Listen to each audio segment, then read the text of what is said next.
everyone, I guess today we're going to talk about Macross. So here's your Macross update of the day, because there's been a lot of Macross news in the US lately, and that's mind-blowing because for decades there was none. And now I feel like there's so much that it's reached a point where I have to chime in and tell you guys what the fuck is going on. So there's actually so much going on that I can't even fit it into just this video. But the biggest and most important situation that I think I need to talk about first is that the entirety of the original Macross series, well, almost, is coming to Disney Plus in a semi-groundbreaking streaming deal. And I'm going to go over that first because that entails a lot of anime. And thankfully, I've seen it all already. All right, so let's talk Macross. Macross is one of the most important anime ever made in history. I can literally talk about Macross all day if I had to, and I'm going to talk about it for a while right now. Macross was one of the most groundbreaking animes of the 1980s. It was the first contractual job of future Evangelion animator / director Hideaki Anno. It was the first anime directed by Kawamori Shoji, who went on to become his own influential anime creator, churning out a ton of weird sci-fi ensemble romance animes recently. Anyone ever see Genesis of Aquarion? Aquarion had some fun moments. Anyway, not only was Macross super prolific, but there was so much behind the scenes drama that in itself could be its own tragic movie, and that's a separate tragedy that I hope one day to discuss, but that's like way low on my priorities right now. Anyway, Macross is pretty much fundamentally about three things: music, robot airplanes, and the existential horror of love triangles. Now, throughout each series, there's also some backstory stuff about aliens, pre-human civilizations, gender issues, nationality issues. But at the end of the day, the scariest shit in Macross is just the person you love more than anything going insane and betraying you. Now, the original Macross was a monument in anime history. It arguably is considered like just one of the absolutely most important animes ever made, and it has gone on to spawn a 40-year legacy of sequels and spin-offs since it originally came out in the 80s. Also, one thing I fucking love about Macross is it's a long-running series, and in almost every single sequel there's at least one character who directly survives one series and shows up in the next one, and at the very least there's usually also somebody related to someone else in the series. Now, that's the basic gist of Macross. Let's go over the individual anime one by one from this point on. Now, we start off with the original Macross. The original Macross is the story of Hikaru Ichijo, a random pilot who ends up working at this alien relic, the super-dimensional fortress Macross, this alien spaceship that crashed into Earth and was suddenly repaired by the finest people on the Earth to travel humans into space. Unfortunately, by repairing it, they indirectly caused humanity to be sucked into an intergalactic war with gigantic Zentradi warriors. So the original Macross has 36 episodes, and I would pretty much break these episodes up into three main arcs. There is the introduction arc, the space war arc, and the post-war Earth is rebuilding arc. Now, the original Macross is really good, but after the series is finished, Macross Do You Remember Love comes out, and this film changes everything. Do You Remember Love is basically a retelling of the Space War arc from the anime with a few story beats mixed around, and in my opinion, Do You Remember Love basically covers about episodes 9 to 27, which is where the Space War ends in the series. But if you're a true fan, you have got to watch both, because otherwise you're not getting the whole story, because only the TV series has the full story start to finish. But then this TV series kind of goes off the rails for a bit and has a lot of surprisingly insane humor.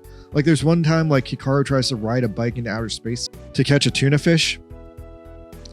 Anyway, yeah, Macross gets weird sometimes. And on the other hand, Do You Remember Love? That is just beautiful. It has some of the most shocking hand-drawn animation ever created in human history. The finest animation that 1980s bubble Japan could ever create. Definitely the best. Definitely up there with Akira. Now, it is a more serious retelling of the Space War arc. The girls are more beautiful, the fights are more intense, the violence is more violent, the aliens are more grotesque, and to top it off, the film is a goddamn musical. Now, Macross is pretty famous for using music creatively, but Do You Remember Love is just an absolute miracle for reformatting the Space War arc into a straight-up Hollywood musical format. And that's it. That's the original Macross. Now, after that comes Super Dimensional Fortress Macross Flashback 2012. Now, I barely can acknowledge this, and I'm surprised I even have to talk about it. It's not really an anime. It's not really an OVA. It's honestly just when Do You Remember Love was re-released in 1987, they added this as an epilogue to play over the end credits. It's only about 4 minutes long, but it does have a little bit more information that finally gives a happy ending to the original trio of characters. However, hilariously, over the years, because of the legal madness swarming around in the Macross franchise, it somehow once again got broken up and became its own thing. Now after that, for 1992, for the 10th anniversary of Macross, there was a direct sequel called Macross II. And Macross II was just created without the input of the original show creator, Studio Nue, and by all accounts, it's sucky and derivative. Macross II is by all accounts non-canon. And because it's non-canon, because it's not good, I can't in good faith recommend anyone ever watch it. Like, if you're a hardcore Macross fan, like, go seek it out. But even then, it's bad. Like, it's got all the hallmarks of a bad sequel made by people who didn't understand the original. And I just did not have fun watching it, so I can't recommend it to anyone. Now, after that, in 1994, the real sequel to Macross comes out, and that is Macross Plus. Now, that, on the other hand, I cannot recommend Macross Plus more highly. I would even say, if you watch nothing else, just watch the movie version of Macross Plus. Macross Plus is pretty much the prototype for Cowboy Bebop.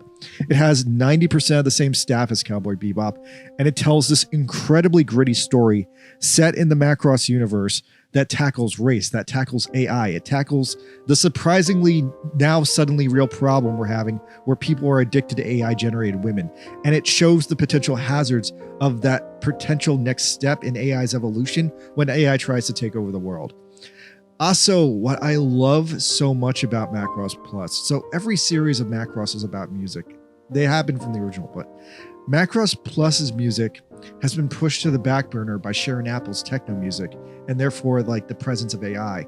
And even throughout the movie, the real music is hinted at, but you can't grasp it to the very end of the movie when everything's over. And I think the first time, because I realized that, the first time I saw that in action, the first time I saw Macross Plus the movie, I cried at the end because it was so raw and beautiful. And fuck, thinking about it now again, I kind of want to see it again. After Macross Plus comes Macross 7. Now Macross 7 is a complete 180 from Macross Plus. Macross Plus was very, very sad. Macross 7 is very, very happy. Macross 7 is one of the realest, rawest animes ever made. And so previous to all this, all the Macross series like involved a love triangle where a female singer was like one end of the triangle. But in Macross 7, there's finally a male singer, and we're introduced to Neki Basara, who by all accounts is like this insane space John Lennon. He wants to bring rock and roll to all the fine alien honeys in the universe. And Macross 7 is just joyful. Like, every day, Basara cruises around in his Galaxy Hot Rod robot plane, being a frontline prophet for the power and beauty of rock and roll, and along the way, he teaches some cruel alien vampires the power of love and the importance of self-dependence. Like, the lesson of Macross 7 is that vampires are fucking stupid because they didn't have to be vampires. They were just too lazy to eat anything except human blood. But yeah, Macross 7 is fucking amazing. And then if you like Macross 7, it has a short and cool, but ultimately pointless sequel called Dynamite 7, where Basara just keeps going deeper into space and he meets some whales and he's like, hell yeah, whales, let's rock and roll! And then he sings a song to the whales and he disappears and becomes a legend. And yeah, Macross 7 is fucking cool. Now after that, the next series is Macross 0. Macross 0 is very sadly one of the worst entries in the franchise. Now it does some stuff I like, but ultimately it's only a 5-episode OVA. And because it's only got 5 episodes, it's ultimately too short to fully depack and go through all its issues. The only real saving grace of Macross 0 is that the next series, Macross Frontier, has a few callbacks and retcons to try and retroactively fix its issues. So I can really only recommend 0 if you're going to watch Frontier right after it, because Frontier tries to make 0 better. And that in turn brings us to Macross Frontier. Now Frontier was the series' 25th anniversary, and it's definitely one of the best Macross series ever made. It's very referential to the previous Macross series, but because it's referential, you kind of need to see them all before that, otherwise it's slightly confusing. Frontier is a weird love triangle between Alto Saltame, a local crossdresser, Ranka Lee, an adorable underage dog girl, and Cheryl Nome, a strange, rich, overaged American woman slowly dying of a mysterious illness.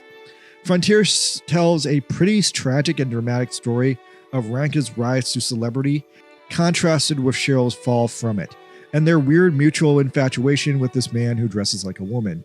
And at the same time all this is going on, the Frontier colony in deep space is being devastated by alien crustaceans, the Vajra, a new species of alien that strongly resembles the aliens from Xenomorphs, and their sheer animal brutality is a welcome breath of fresh air to the franchise that up to this point has only had like pseudo-humanoid aliens.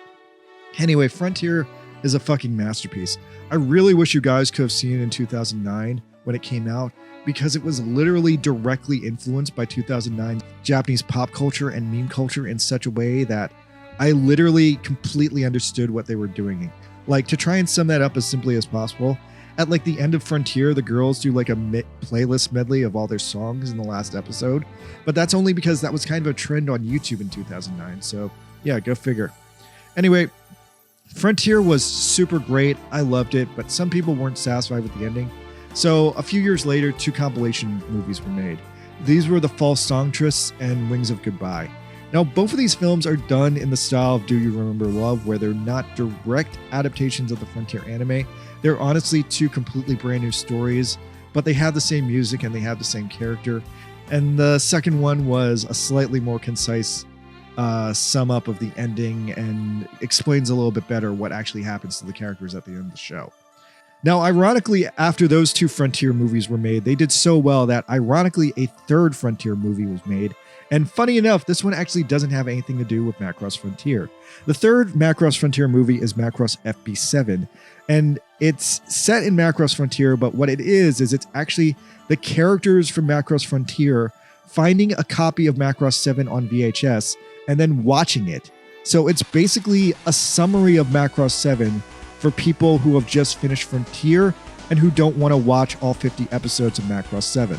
It's basically a summary of Macross 7 directly aimed at people who just saw Macross Frontier. And yeah, so that's that. And then a few years later, we finally get to Macross Delta. Now, Macross Delta, once again, did not enjoy that one. Macross Delta was a little bit too weird for me, and it leaned way too far into the idol culture aspect of Macross without doing the hard sci-fi things that I really appreciate. Delta also has 2 compilation remix movies that I haven't seen yet because they're very fresh and new.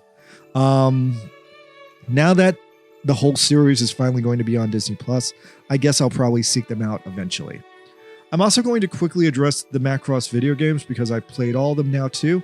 And so in terms of Macross video games, there were a bunch of them made in the 80s and 90s, but these were just shmups and they were pretty bad.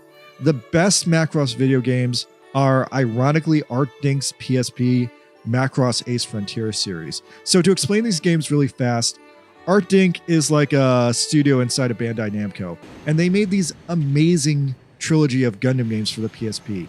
These games were Gundam Battle Tactics, Gundam Battle Chronicle, and Gundam Battle Universe. And I have to tell you guys that these are some of the funnest, best, most intense Gundam games I have ever played. Like, if I had to like put like my top 5 Gundam games, like Gundam Battle Tactics would probably be like maybe number 3. Anyway, so when these games had run their course and were no longer profitable, Art Dink recycled the gameplay engine from them and then made a separate series of Macross games. And so the Macross games were then Macross Ace Frontier, Macross Ultimate Frontier, and finally Macross Triangle Frontier, primarily based on Macross Frontier. Now, the Macross series games actually ended up somehow selling more than the Gundam games did. So then after that, Art Dink took out the battle system from the Ace Frontier games and put it into this massive PSP RPG called Macross 30. Macross 30 was basically the Macross 30th anniversary celebration game. So it's like a game where like you play as like a character cruising around a planet and you meet some characters from the other Macross series. I thought it was okay, but yeah, backing up, it was not as good as Triangle Frontier. So if you guys want to know what the best Macross video game is, it's Triangle Frontier, hands down. They just haven't made a better game than that since, and I really wish they would. But Triangle Frontier is the shit. It's got the most units, it's got the most customizable stuff. Macross 30 was an ambitious experiment, but after comparing Macross 30 to Triangle Frontier, it's kind of just a longer, slower version of the Frontier games, but with less going on and less maps. So yeah, summing up all the animes, the best Macross stuff is the original series, then Do You Remember Love, then Macross Plus, the movie version. If you like fun and rock and roll, you should definitely watch Macross 7. If you're in a hurry and you're impatient, you can just settle for watching FB7, and then you should watch Frontier. But Frontier has to be watched last due to all its anniversary callbacks. And that's basically the whole Macross series, what's good to watch, ignoring the concerts and the manga. And also ignoring Robotech, which I do not even want to start talking about today. There's a lot I didn't get into in the behind the scenes and the legal shit involving the Macross series, and I'm not going to get into that now because that's a very long, very tragic, and very complicated story, and honestly, trying to decompress that makes my head hurt.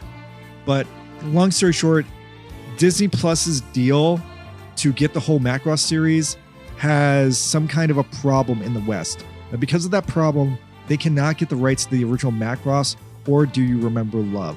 So they will only be streaming on Disney Plus in Japan, and I guess if you have like a VPN, you can watch them. But otherwise, if you don't, for the time being, the best way to see those series is either using like bootleg copies, or ADV released the entire Macross series unedited in 2008 on DVD. If you can track those DVDs down, that's probably the best way to watch the original series. As far as Do You Remember Love, though, that's an even bigger problem because that has never been released in America in any proper format. So if you're after that, you're going to just have to pirate it. Anyway, yeah, that's the Macross series in a nutshell. I hope you guys enjoyed this, and let me know if you want that other video where I try to explain what the fuck is going on with the legal mess, because that is an existential nightmare. And that was the one I was originally trying to figure out when I started making this video, but it honestly was too much to figure out in too short a time. So yeah, let me know, because I'm still trying to sort that out. All right, later guys. Good night.